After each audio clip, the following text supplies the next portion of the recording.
Başına dönmüşsən. Bax, Kürdənin uşaqlar gəldi, baskıya, bax, görün buranın nə günə qoyub. Görün, buna bax. Gül kimi zafarapam görün, abram. Deyil, şəhər zadı gətirər, qırdılar. Üstündə olan 71 manat 80 qəpi aldılar. Sonra da kassadakı 6 manat 30 qəpiyi də götürüb getdilər, baskı elədilər. Xahiş edirəm, mənim bu şikayətimə dərindən bir baxılsın. Baxın, görün, bax. Gəlin görünər. Belə insafsızlıq olar. Belə insafsızlıq olar. Deyə bax, şəmi görünə günə qoydu. Bax, belə desə ki, mənim yataq olsam. Deyə əlcəyimi də əlimlə çıxartmışlar. Atıblar yerə. Deyə soğuk bax. Deyə bax. Görün, bax. Canlı subut. Xahiş edirəm, mənim təzminatımı ödəsinlər. Ondan. Nətər idi, elə də cücəsini versinlər var. Bax, həmin o Kürdənin uşaqlar gör, mən bu obyektimi, zafarapamın əmrə qoysun.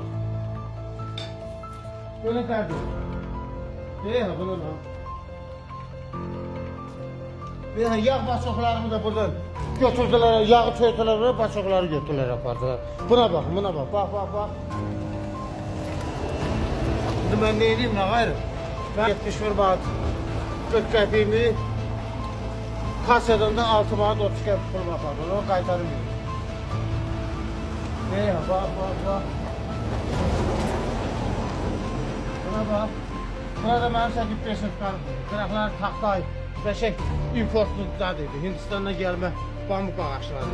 Hamısını da söydülər, yığdılar, götürdülər. Burada deyib xarabıya dönürlər. Buna bax. Burada da mənim... Deyək, bax. Burada mən gül kimi zibil topalamışdım ve ağzına kadar doludur. Ve yığıştırıp aparmır zibillərini. Bax, görürsünüz, ağzına kimi doluydu. Bax, mən Avropa məhkəməsinə, Avropa şurasına şikayətim var ki, mənim zərər dəymişlərimi dəyən mənim mülkümə, mənim təzminatımı ödəsinlər, xahiş edirəm.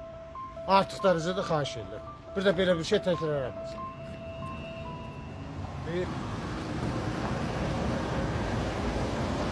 Deyirəm. Görün, bax. Görün nə görün. Bax, mən nə qayrım deyirəm. Özdə 2 qat şüşəydik. Bax. Fikir ver. Özdə bu şüşələrdə belə şüşələr var. Mozambikdə gətirmişdim, bir elə yol pulu vermişdim. Görün nə bura qoydu. Xahiş edirəm, mənim Avropa məhkəməsinə xahiş edirəm ki, mənim təzminatımı ödəsinlər. Zibillərimi də gətirsinlər, yerinə yıxsınlar. Nə qədər zibil aparıblar. Bu şüşələrimiz adımda. Yağımı da tökürlər, baçoqları da götürür aparıblar. Gətirsinlər, nə tərikdir, öz qaydasında gətirsinlər, qoysunlar yerinə.